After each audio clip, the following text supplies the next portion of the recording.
Bonjour, bienvenue à l'ISP pour la préparation du concours d'inspecteur des finances publiques. La présente vidéo vise à vous présenter le corrigé du sujet d'annale 2022 pour la matière finance et gestion publique, s'agissant de l'épreuve écrite des épreuves d'admissibilité. Alors, il y avait deux sujets. Le sujet comportait, comme d'habitude, 2 questions à traiter en 3 heures. La dette publique en France est-elle soutenable? L'évolution des ressources de l'Union européenne. Ces deux sujets qui portent le premier sur la première partie du cours, le deuxième, l'évolution des ressources européennes, sur la dernière partie du cours. Donc, cela vous rappelle que c'est bien l'ensemble du sujet qui doit être traité. 3 heures sous forme de 2 dissertations, avec une bipartition qu'on retrouve assez régulièrement, à savoir un sujet qui est plutôt un sujet de cours, l'évolution des ressources de l'Union européenne, avec les ressources traditionnelles, les nouvelles ressources propres, plus récemment, pour la mise en œuvre du plan de relance à l'échelle européenne, et un sujet qui est davantage transversal, la dette publique en France est-elle soutenable? Voilà, donc c'était les sujets posés en 2022, peut-être que je dirais dans la vidéo 2021, ça dépend comment on organise, si on parle de la date de l'épreuve, la date de passation du concours. En tout cas, c'est le sujet qui a été proposé pour les inspecteurs des finances publiques qui ont été admis au concours en 2022. Voilà. On remarquera qu'une fois encore, il s'agit de 2 dissertations. 2 dissertations de 3 heures, ça veut dire que vous avez 1 heure et demie pour traiter chacun des sujets. Vous ne pouvez pas vous contenter d'une présentation d'une demi-page ou d'une page. On attend de votre part quelque chose d'un peu plus étoffé. Vous verrez que dans le plan que je vous proposerai, c'est quelque chose de très étoffé. Évidemment, le but, c'est d'essayer de vous faire tendre vers ce qu'il y a de mieux, tendre vers l'idéal, vers le 20 sur 20, si je puis dire. Et autre chose, on attend également que ce soit des plans organisés, des dissertations, introduction, conclusion, partie, sous-partie, transition. On attend, quand une question est traitée en 1 heure et demie, on attend un minimum de traitement du sujet dans son intégralité. C'est pas très compliqué, pour ceux qui ont fait le cursus français, l'épreuve d'histoire géo c'est 4 heures, 2 heures en histoire, 2 heures en géo, et ça correspond très souvent à une dissertation. On notera qu'à nouveau, il y a un mixte, c'est un sujet qui est proche du cours, l'évolution des ressources de l'Union européenne, ça renvoie à un élément du cours qui sont les ressources propres de l'Union européenne, ressources, dépenses. Par contre, l'autre sujet, la dette publique française est-elle soutenable? Là, il y a un effort de problématisation, un effort plus important pour essayer de collecter, de recueillir les éléments qui sont pertinents et qui nécessitent une certaine prise de hauteur par rapport au sujet, c'est-à-dire une capacité à aller au-delà de ce qui pourrait être une récitation de cours. Mais vous verrez dans la manière dont je pose ces 2 sujets, nous ne sommes pas dans des récitations de cours. J'essaie véritablement de vous problématiser parce que ce qui fait la valeur, ce n'est pas seulement vos connaissances, mais c'est votre capacité à ordonner les informations, à montrer votre connaissance, votre maîtrise des enjeux des finances publiques. Alors le premier sujet, la dette publique en France est-elle soutenable? On va déjà analyser le sujet et voir comment rassembler quelques éléments de réponse. La dette publique, c'est bien évidemment la dette de l'ensemble des administrations publiques. La dette publique de l'État, administration publique centrale, y compris les organismes divers d'administration centrale, les ODAC, selon la terminologie sur la comptabilité nationale, les administrations publiques locales, les APUL, les administrations de sécurité sociale, les ASSO. Donc vous avez ces différentes composantes qui doivent ressortir. Ce n'est pas le sujet principal, on va considérer la dette publique globalement. Par contre, dans vos éléments d'analyse, dans la manière dont la dette publique pourra être analysée, d'où provient-elle, on attend que cette décomposition de la dette publique globale de l'État soit prise. Toutefois, c'est la dette au sens maastrichtien. La dette au sens maastrichtien, ce n'est pas seulement donc au traité de Maastricht, ce n'est pas seulement la dette de l'État, c'est aussi la dette des organismes de sécurité sociale, des administrations publiques locales, donc ça devra être traité. Il faudra rappeler que le cadre que vous prendrez sera bien évidemment le cadre communautaire, celui défini depuis le traité de Maastricht. Donc dette publique, c'est assez clair. Est-elle soutenable? Soutenabilité. En quoi considère-t-on qu'il n'y a plus de soutenabilité? C'est un sujet qui renvoie à la gestion publique, à la finance publique, à l'économie. Il n'y aura pas de soutenabilité si par exemple vous avez en tant que particulier un budget où vous ne pouvez pas faire face à vos engagements. En d'autres termes, il faut que vos recettes assurent un remboursement de vos dépenses. Alors ça prend une forme particulière dans le cas de la dette, c'est l'émission de titres de dette, vous les présenterez, les obligations assimilables des trésors, les bons du trésor à intérêt annuel, les bétanes, ce sera précisé, les bons du trésor à taux fixe, les BTF, puis une évolution, vous pouvez aussi la présenter. Donc non seulement l'estimation de dette, mais aussi la gestion de la dette. La question qui peut se poser, qui dit dette, donc l'État emprunte auprès d'investisseurs institutionnels et qui eux-mêmes se tournent vers les ménages ou les entreprises. Les investisseurs pourraient se détourner de la dette parce que soit ils considéraient qu'elle ne serait pas remboursée, soit parce qu'elle ne serait pas assez attractive par le coupon, c'est-à-dire par le financement de cette dette. Il y a donc un risque de rupture du financement de la dette et de rupture du financement du budget, bref, que l'État, régulateur de l'économie, que l'État, agent économique, ne puisse plus assumer ce rôle. Cette notion de soutenabilité est très proche de celle de contrainte. La dette est une contrainte sur les finances publiques, mais aussi sur l'économie et les acteurs économiques. Quand je parle des acteurs économiques, c'est l'État, les entreprises, les banques, qui sont aussi un acteur, mais c'est également les ménages, et les ménages peuvent être entendus aussi comme les générations futures. C'est le terme, alors on n'attend pas de vous fassiez du journalisme, mais par exemple, qui remboursera la dette, la charge sur les générations futures, on le voit dans des questions de type climatique, ça se voit aussi dans le thème de financement dès lors que la dette est à long terme. Dette publique soutenable. Je n'arrive maintenant au libellé. Forme interrogative. Vous dites formidable, au moins je n'ai pas besoin de me creuser la tête. Certes, mais vous ne pouvez pas vous contenter de répéter le sujet. Il faut en effet que vous définissiez préalablement les termes de la question posée et la notion de soutenabilité. Petite précision, il y a le mot « en France ». En France, c'est-à-dire que le cadre sont les finances publiques nationales, mais on vous invite à donner des éléments de comparaison. Si vous connaissez les taux d'endettement des autres pays de l'Union européenne par rapport à la France, un peu moins de 120%, ce sera évidemment bienvenu. Quant au plan, vous verrez, c'est un plan du type oui-non. Oui, elle est soutenable, non, elle n'est pas soutenable. Évidemment, c'est aménagé. On attend de vous un plan un peu plus élaboré dès lors que vous passez à concours d'encadrement dans la fonction publique. Enfin, c'est un sujet d'actualité. Je rappelle que les déficits budgétaires sont régionaux à la dette publique. Elle a atteint, c'est ce que je vous mets dans la diapositive, le montant de 2 834 milliards d'euros au 30 septembre 2021. Je vous ai pris la date avant le concours. Et dont 2 400 milliards d'euros pour les administrations publiques centrales, plus de 200 milliards d'euros pour les administrations publiques locales et plus de 200 milliards d'euros pour les organismes de sécurité sociale. On voit les trois composantes. APUC, APUL, ASSO. La dette publique française, qui ainsi tangentait les 100% du PIB en début 2020, atteignait à cette époque 116,3% du produit intérieur brut. Alors, pas de confusion, produit intérieur brut, c'est une création de richesse, c'est donc un flux. Tous les ans, l'économie française génère de la richesse. La dette, c'est un stock. Donc on peut très bien avoir quelque chose qui dépasse le flux de création de l'économie française. Pourquoi l'intérêt du rapport au PIB? Ça c'est plus pour votre culture générale, c'est pas à dire ici, c'est que ça vous permet d'avoir un élément de comparaison. C'est évident que la taille de l'économie est un critère important. La question qui s'est posée, elle peut être reformulée différemment. Peut-on rembourser la dette? Doit-on rembourser la dette? Ça renvoie à des débats qu'on a vus dans le contexte de la pandémie liée au Covid-19. Ces chiffres importants d'augmentation de la dette correspondent à l'impact de la pandémie liée au Covid-19 sur les déficits et partant sur la dette. Et il y a donc un arbitrage qui a été à faire entre l'endettement, plus la dette est importante, plus effectivement elle va peser sur les dépenses publiques futures, et aussi la relance économique, c'est-à-dire l'État qui joue son rôle d'assurant en dernier ressort de l'économie et qui a permis, dans le contexte de la pandémie, de relancer la machine économique. On reviendra donc sur les questions du déficit à la dette, sur le recours à l'endettement, la logique keynésienne, c'est-à-dire que vous endettez plus pour relancer l'économie. Finalement, si la croissance augmente, il y a plus de ressources fiscales, et donc, avec ces ressources fiscales accrues, vous remboursez votre dette initiale. Voilà la logique keynésienne.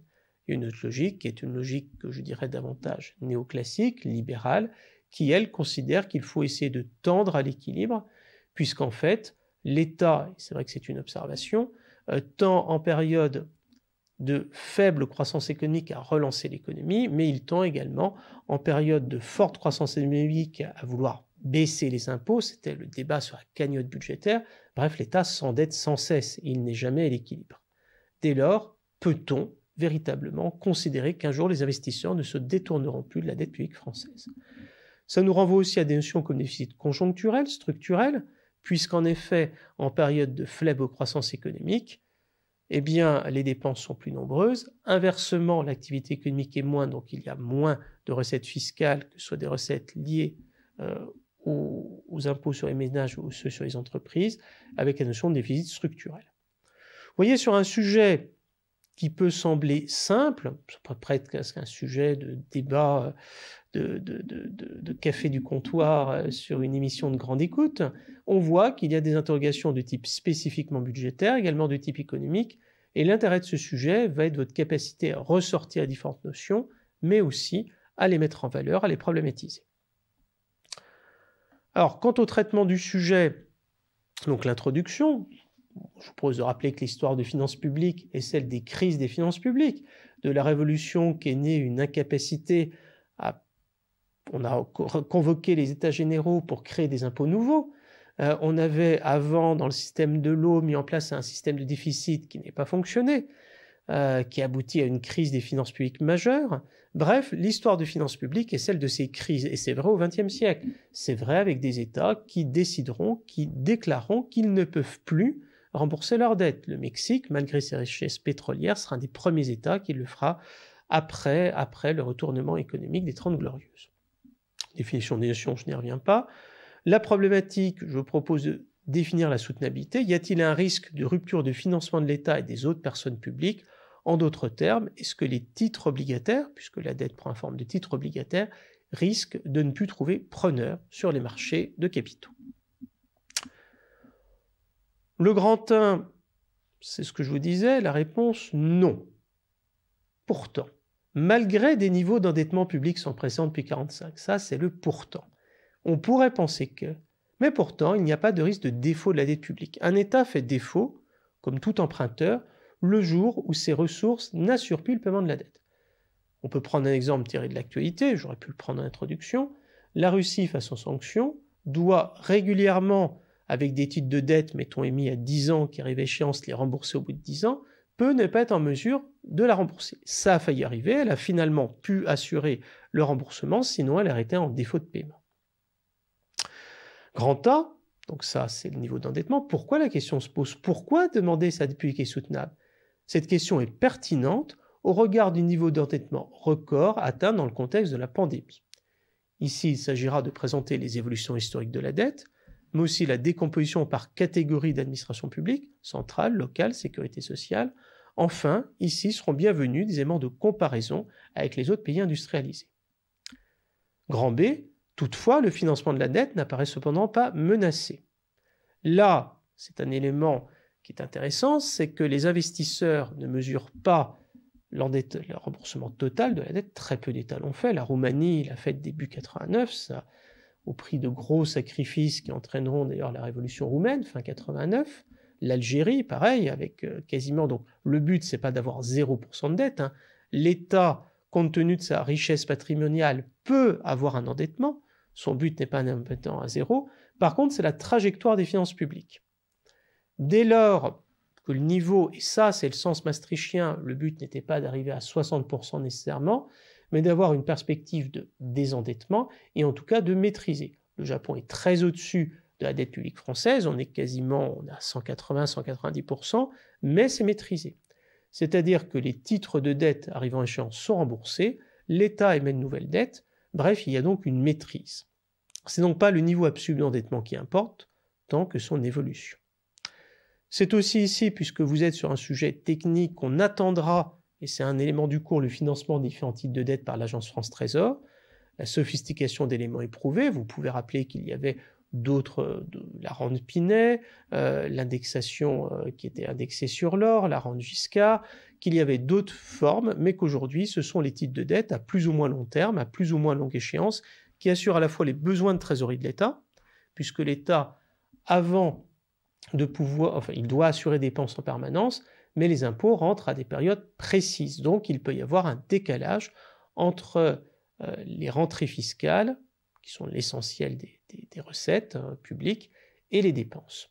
Donc ça, pour assurer ça, il y a donc des types de dettes à différentes échéances, et on attend de préciser les émissions tous les jeudis avant telle heure qui vont trouver preneur par Agence France Trésor. On attend un minimum de technicité. Attention, le but, ce n'est pas le financement de la dette, mais précisément, c'est montrer que cette méthode de financement de la dette montre la capacité à faire face à des dépenses pérennes, structurelles. Là, vous pouvez aussi reparler du conjoncturel, structurel, vous avez une certaine liberté. Transition, on peut le mettre en introduction, toutefois il y a les agences de notation, vous savez le AAA et le CCC, la Grèce au bord du défaut de paiement qui était CCC, la France est AA, alors après il y a AAA, enfin... En tout cas, la dette française reste très bien notée, toutefois elle tend à se dégrader, ça montre que même si effectivement on trouve preneur, et si elle est considérée comme de meilleure qualité, signature que d'autres dettes, elle pose question. C'est aussi là que vous auriez pu dire, c'est peu fait en France, mais par exemple que les collectivités locales peuvent aussi emprunter sur les marchés, peuvent aussi avoir une évaluation de la dette. C'est possible. Grand 2, toutefois, bien sûr, il n'y a pas de risque, toutefois, vigilance, la maîtrise de la dette publique et la limitation des déficits ne restent pas moins une impérieuse nécessité. Bref, il faut maîtriser l'évolution de la dette. Pourquoi? Pour des raisons économiques et comment? Par des moyens politiques. Grand A, pourquoi? Les justifications économiques à la maîtrise de la dette publique. C'est là que vous pouvez parler que par exemple une augmentation de l'inflation et de taux d'intérêt augmente la charge de la dette, si bien que le solde des dépenses avant même le paiement de la dette est déjà dégradé, c'est la notion de solde primaire, c'est aussi la notion d'équilibre stabilisant. Là, vous pouvez présenter la notion de déficit structurel, la déficit conjoncturel, la charge intergénérationnelle, vous pouvez aussi parler de l'effet boule de neige, plus il y a de dette, plus cela s'engage, c'est là que vous pouvez montrer, puisque votre cours, le programme de l'épreuve comporte un élément économique, c'est ici que vous pouvez les insérer. Grand B, des arbitrages politiques quant aux arbitrages de maîtrise de la dette et des déficits publics. Bon, on peut remettre des arbitrages politiques quant aux moyens, quant aux politiques, quant aux outils, quant aux trajectoires de maîtrise de la dette et des déficits publics. Pourquoi? Un cadre communautaire, certes suspendu dans le cadre de la pandémie. La confiance des investisseurs ne se décrète pas, elle se marque à la fois par une capacité à désendetter, elle se marque aussi dans certains cas par une privatisation, certes. La privatisation, ce sont des recettes, une perte patrimoniale, mais qui permet d'agir. Surtout, l'importance des réformes de structure. C'est le choix qui a été fait par le gouvernement, après une période de soutien de l'économie, de réformes en structure. La réforme des retraites, la réforme de l'assurance maladie.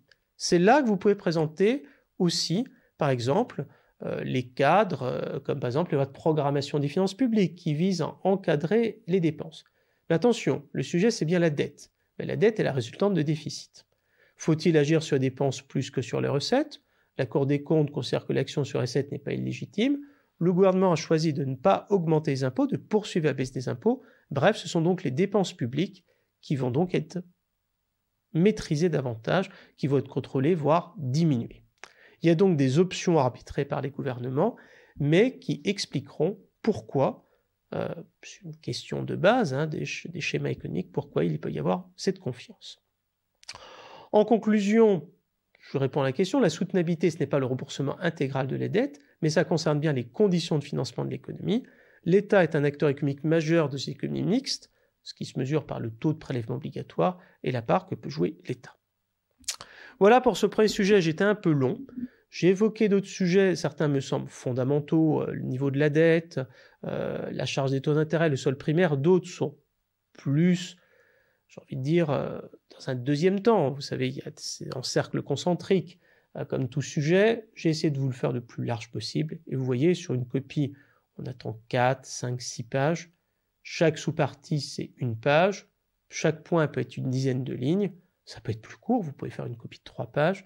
En tout cas, je pense que c'était un sujet qui amenait à réfléchir, qui amenait à donner des éléments de réponse et qui pouvait être travaillé de manière assez complète. À noter que les deux questions sont à 10 points, donc ne considérez pas que l'une est à 12, l'autre est à 8, vous devez y consacrer pas forcément la même longueur, il peut y avoir des questions plus courtes, mais en tout cas la même importance dans votre organisation de temps.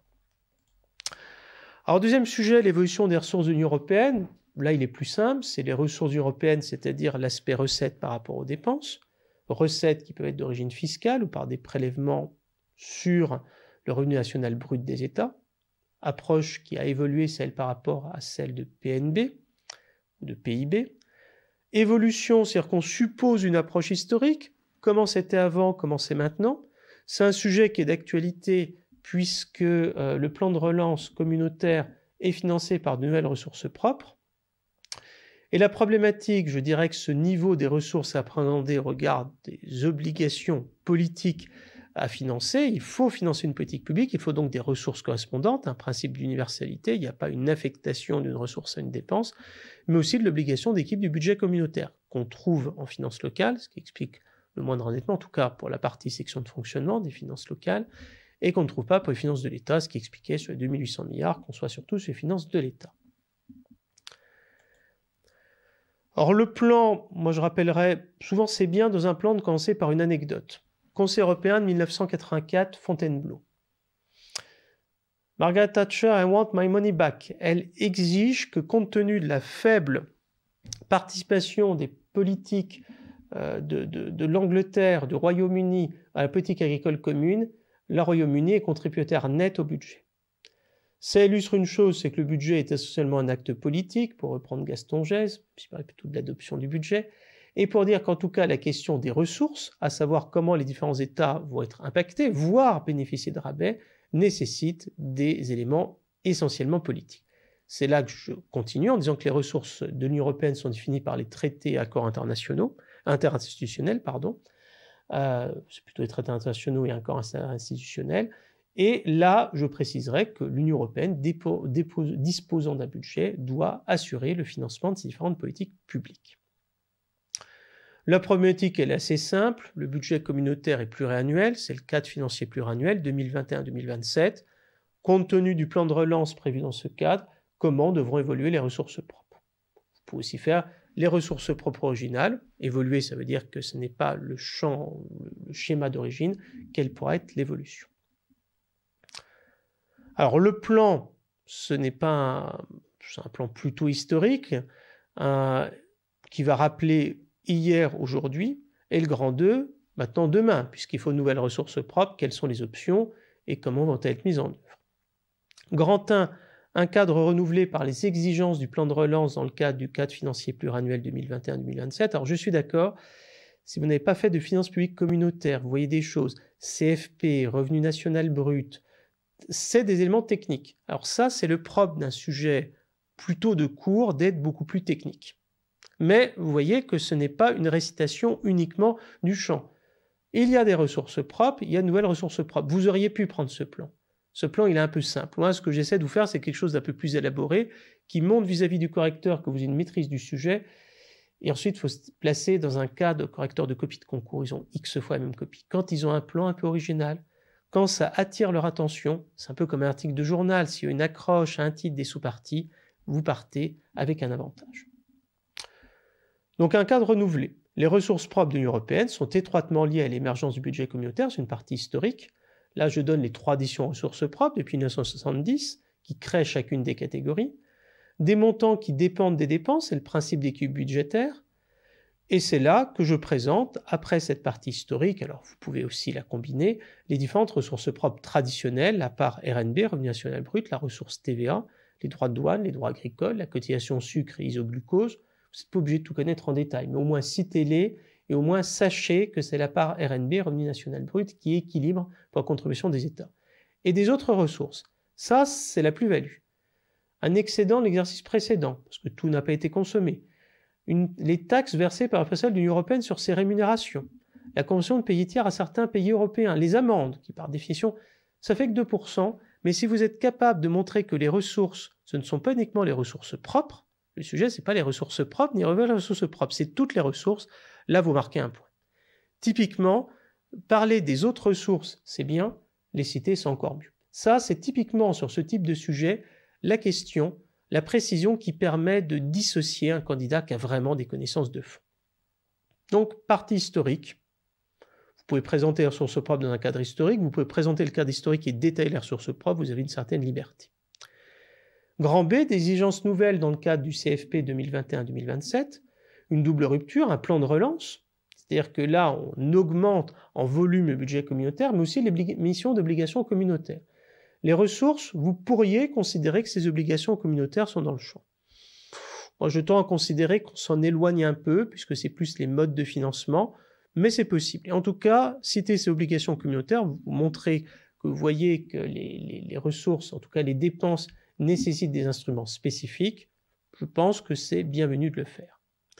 Mais il faut respecter le cadre juridique communautaire pour la création de nouvelles ressources propres. Ça renvoie aux accords institutionnels, c'est-à-dire des décisions à l'unanimité, décisions au niveau communautaire et selon les règles institutionnelles propres à chaque État membre. Alors, bon, là, je n'ai pas fait de transition, mais si j'avais dû faire une transition, j'aurais dû dire de nouvelles ressources propres sont exigées par le plan de relance européen. Comment va-t-on les mettre en œuvre? Quelles sont les difficultés qui peuvent s'opposer, les blocages, puisque l'Union européenne a progressé par crise, et c'est finalement à travers les crises que progresse l'Union européenne. Grand 2, les nouvelles ressources propres, donc là je les présente, éprouvent la capacité de l'Union européenne à évoluer vers un fédéralisme budgétaire. Quelles sont-elles? Que font-elles? Vous voyez, c'est toujours des questions qui, que, quoi, dont, où, comment, pourquoi, qu'on retrouve. Même sur un plan thématique, même sur un plan historique, même sur un plan oui-non, on retrouve ce type de questions. Grand A, quelles nouvelles ressources propres? Là, il faut les évoquer. La taxe plastique, les taxes concernant le marché carbone, les taxes GAFAM, donc les grandes entreprises du numérique, la taxe sur les transactions financières. Vous les présentez et vous détaillez le calendrier de mise en œuvre, puisqu'en effet, elles seront déployées progressivement, puisqu'il y a des discussions empirées avec les États. Vous pouvez aussi, dans cette partie, montrer que dans le cadre du cadre financier pluriannuel, il y avait des propositions de la Commission et des échanges avec les différentes institutions communautaires. Là, on rentre plutôt dans la technique communautaire, la technique d'adoption. Ce n'est pas sans intérêt, puisque ces ressources propres montraient qu'il y a un débat. Et enfin, pourquoi le faire?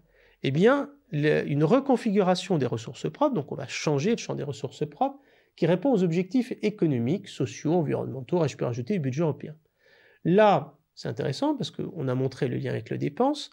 Or, le cadre financier pluriannuel 2021-2026 fixe des orientations, favoriser la transition écologique, favoriser un développement durable, permettre par exemple à l'État de faire face, aux États européens de faire face à des crises communautaires, et aussi renforcer la solidarité communautaire. La logique de rabais, que vous pouvez préciser, va à contre-courant d'une idée d'une solidarité que finalement des pays plus riches financent des pays plus pauvres, et c'est ce qui s'est passé au fur et à mesure des élargissements, avec une convergence des niveaux de vie et des niveaux de développement économique. Bref, renforcer la solidarité communautaire dans un ensemble européen toujours plus intégré, ce que j'appelle la logique de fédéralisme budgétaire. Je suis d'accord, là on parle des pourquoi des ressources propres, c'est tout à fait légitime. Je le mets à la fin, cette partie peut être plus courte, c'est moins dans les attendus. Là, c'est un peu la cerise sur le gâteau. Vous avez fait une excellente copie, et là vous apportez la cerise, la boule de glace supplémentaire sur votre excellent dessert, en montrant que vous avez compris que si votre aliment, si votre copie fait saliver votre correcteur, il peut y avoir encore mieux. Je dirais en conclusion que les ressources propres se traduisent par un renforcement significatif du montant du budget communautaire. De fait, si on compare la période 2021-2027 au précédent cadre pluriannuel, on voit une augmentation. Mais celui-ci reste modeste par rapport au budget national des États membres. Ce n'est même pas le budget de la France. Alors certes, la France est un pays important. En d'autres termes, si on veut assurer davantage de transfert de ressources, ça suppose d'avoir plus de fédéralisme budgétaire, et ce fédéralisme budgétaire est lui-même étroitement associé à un fédéralisme européen. Alors, ce n'est que la conclusion, c'est des questions qui relèvent presque des institutions politiques. Vous pouvez en conclusion montrer que vous comprenez que les finances publiques ne sont pas une matière, j'ai envie de dire, extérieure au reste des différentes discussions qui peuvent se poser. Bien sûr, l'interdisciplinarité est à la mode, et si vous arrivez à montrer en conclusion cette capacité à non seulement maîtriser les concepts économiques, les concepts budgétaires, un peu de droit communautaire, mais aussi la logique communautaire, c'est là que vous revenez sur le fédéralisme. En parlant d'institutions communautaires, là, vous marquez à nouveau beaucoup de points. Voilà ce que je pouvais vous dire sur ce sujet qui avait été proposé au concours 2021. Des sujets que j'ai trouvé plutôt difficiles, pas tant dans leur surprise que par la masse de données à maîtriser, mais là aussi, c'est un conseil final, dites-vous bien que plus le sujet est difficile, plus le niveau d'exigence s'abaisse, puisque vous êtes dans un concours comparatif. On n'attend pas de vous que vous soyez un doctorant de finances publiques ou un docteur spécialiste de toutes les ressources propres communautaires, c'est que vous montriez une connaissance globale des techniques budgétaires, que vous ayez la culture générale et la maîtrise de cette manière technique et finance et gestion publique, cette maîtrise telle qu'on l'attend d'un futur inspecteur ou d'une future inspectrice des finances publiques. Voilà, je vous souhaite bon courage et excellente continuation. Au revoir.